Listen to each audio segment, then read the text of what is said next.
Good morning, dear students. I am Dr. Bhuvana, Assistant Professor of Chemistry, A.D.M College for Women, Nagapattinam. Today, we are going to discuss about Analytical Chemistry paper for 3rd BSc Chemistry in the topic Errors in Chemical Analysis. What do you mean by error? The difference between the measured value of a property or substance with its accurate value is called error. That means if we measured a value of a substances that is compared with the accurate value, we get the difference. That difference is called error. The explanation of error is followed as chemical analysis. We measure the value of a particular property. That is, we measure the weight of an object or the volume of a solution qualitatively or quantitatively. Accurate results will be got when persons with great skill do the measurements only. For all of us, this is nearly impossible because we made lot of errors. Usually, the measured value of the property will never be the accurate value of the property. It can be done. The difference between these two is called error. That means the difference between the measured value and the accurate value is called error.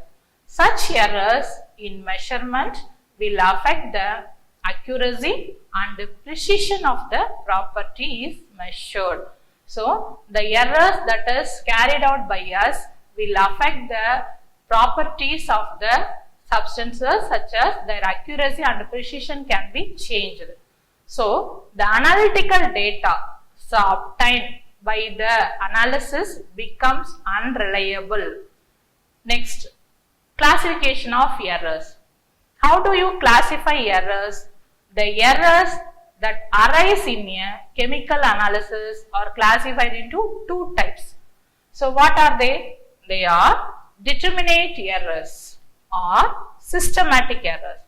Next one, indeterminate errors or random errors. Let us discuss the types of errors. First one, determinate errors. These are errors which have a definite value and an assignable cause. The determinate errors must be known by an individual. That means the error value can be assigned by a cause. The analyst can measure and account for these errors. These can be avoided. The determinate errors can be avoided. They are unidirectional. That is, the errors will be either more or less than the accurate value. That means the value can be more plus or minus than the accurate value. From this, they can be identified. By the changing the values, we can identify that the determinate errors are occurred. Sources of these errors are, next one, sources. What are the sources of these errors? The errors can be occurred by defective instrument that we used for the analysis. Next, careless operation that is carried out by us, and procedural defect, the defects in the procedures. Next, how do you classify these determinate errors? The determinate errors can be classified based on three types. They are instrument errors, method errors and personal errors. First one, instrument errors. For analysis, we use lot of instruments and glass apparatus in the analysis. When we use balancers, weights, pipettes, burettes, etc., we must make sure that they are not defective. That means the pipette and the burette are not broken. The balance and the weights are in correct condition. For example, a weight marked 10 gram may not be 10 gram at all.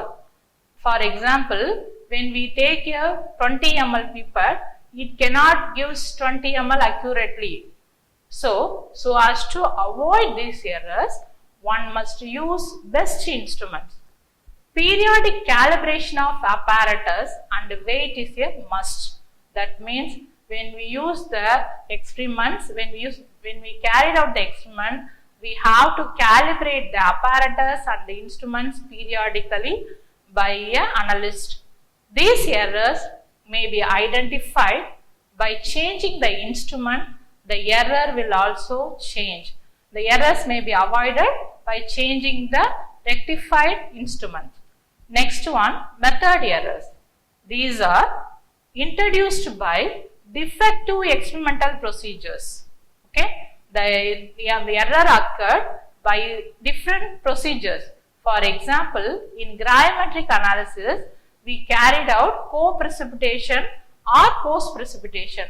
It is changed. The error occurs in gravimetric analysis.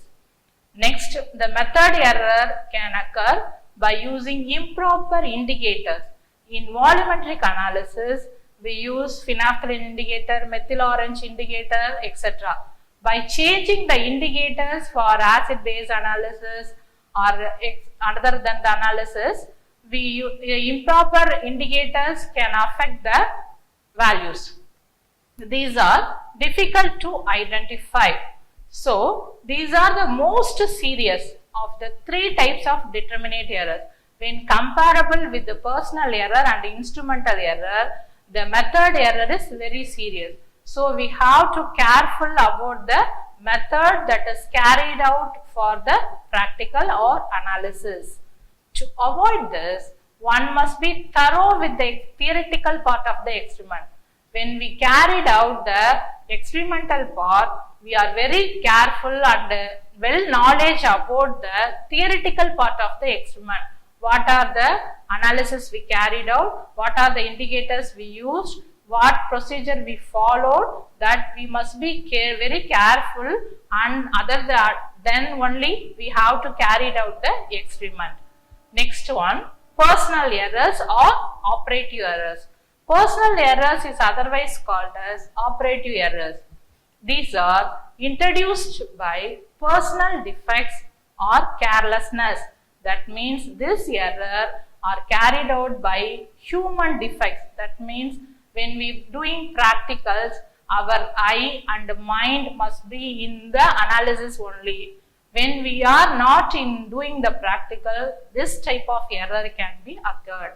In colorimetric experiments, errors will be introduced by a person who is color blind. The colorimetric experiment means it is mainly based on colors. So, when a person with the color blind cannot analyze the color, so the error can be introduced. Next, carelessness. The carelessness while doing the experiment can be reflected in personal errors. Next, improper instructions. The instruction given by the instructor is not proper, means this type of error can be occurred. These are identified by the fact that these errors change when the measurement is repeated. When the measurement we can repeat, the errors can be identified and avoid this personal error or operative errors. Next one, if the determinate error occurs, then how will you correct the determinate errors? That we have to know. First of all, the determinate instrumental errors are corrected by calibrating instrument concerned. We have to calibrate the instrument that is used for the analysis. It is very important for correct the determinate errors. The equipments such as pH meter, UV spectrometer, IR are to be calibrated periodically. This is because instrumental errors arise due to corrosion or mistreatment. So, next one, determinate personal errors. The personal determinate errors can be minimized by care and self-discipline. That means each and every student must be disciplined in the laboratory. That means you have to read the values carefully in the notebooks, and the calculation should be checked systematically. Then only we can avoid the personal error. Next one, Determinate method errors. These are particularly difficult to detect. So because how do you know that the method is wrong or right? That must be followed or corrected by any one of the following procedures. They are analysis of standard sample, blank determination, analysis of large sample size. We can minimize the determinate method errors. First one, analysis of standard samples. When we use the experiments or analysis, we must be very careful that we use the standard sample. A method may be tested for determinate error by analysis of a synthetic sample whose all composition is known and which closely resembles the material to be tested by the particular method. That means we have to follow a standard procedures for the samples. Next one, independent analysis. The independent analysis is followed for the sample is not in a pure state. We know that the sample used for the analysis is not in pure state. We have to go with independent analysis. In independent analysis, the sample is analyzed, then we get the reliability. Next one, blank determination. Blank determination means constant errors affecting physical measurements can be frequently evaluated with a blank determination in which all steps of the analysis are performed in the absence of the sample. The blank determination is nothing but we have to remove the sample from the analysis and we have to use only the other solutions used in the analysis. The result is then applied as a correction to the actual measurement. Next, this method is useful to correct errors that due to the introduction of interfering contaminants. That means when use reagents, vessels that have contaminants present in the reagents or vessels. This method is useful to correct titration data in volumetric analysis. So, next one, by taking large sample size. In analysis, we have very careful that the sample size plays very important role. We know that a constant error decreases as the size of the sample is increased. When we increase the sample size, the constant error automatically decreases. So, to correct such type of errors, large sample size is used for analysis. Next one, the two types, one is determinate errors and another one is indeterminate errors.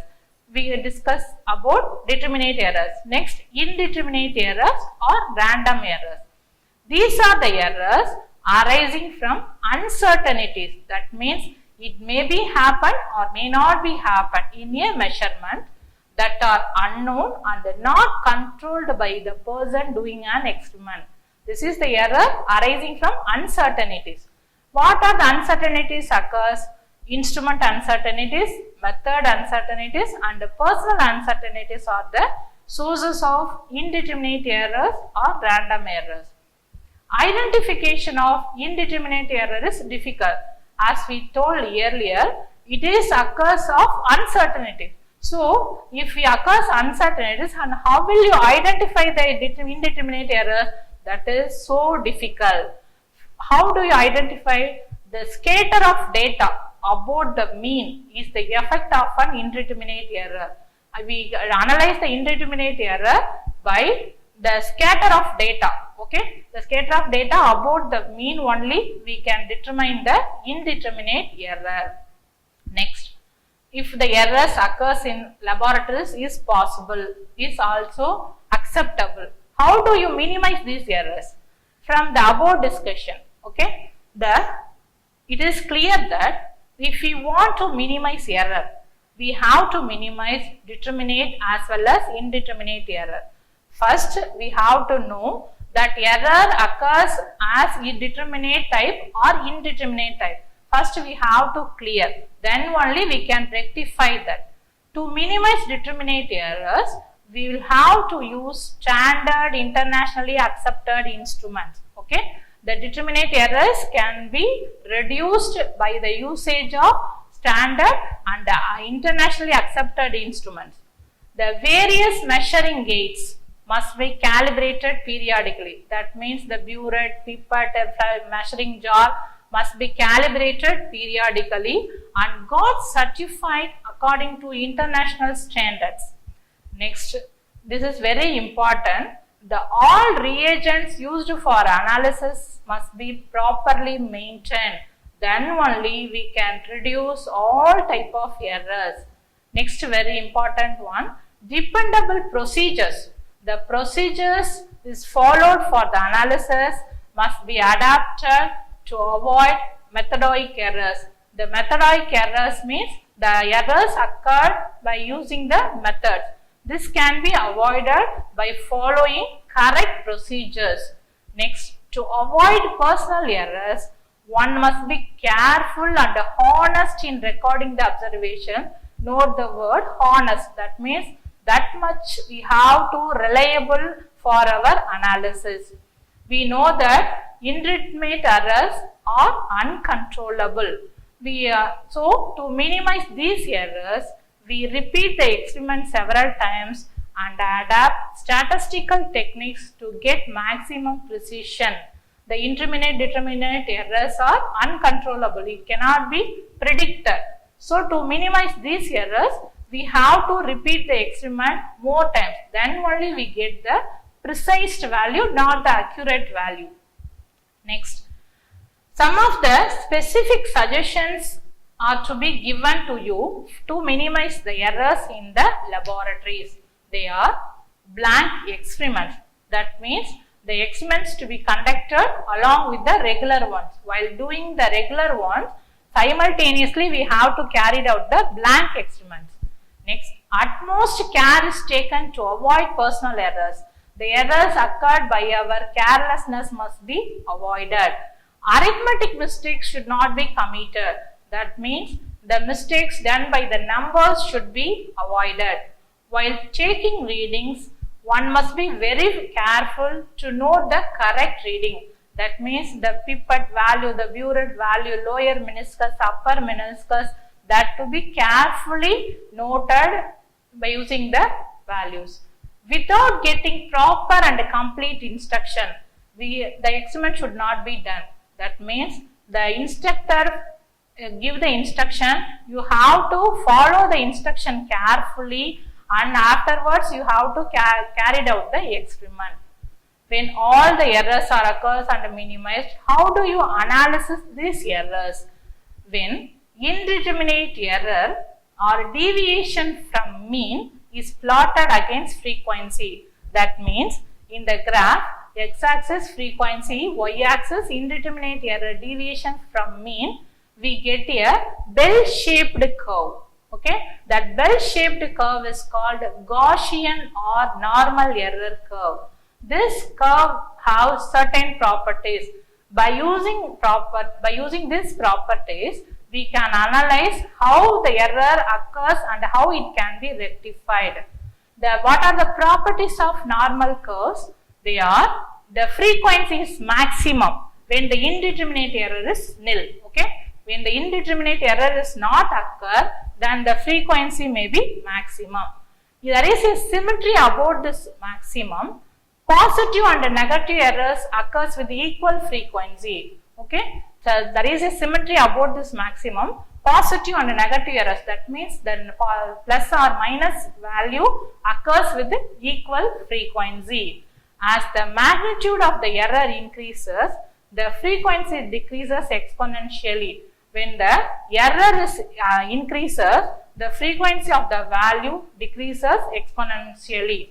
So one must be very careful while doing the experiments in the laboratories and correct the error, so it gives the fruitful result. Thank you, girls.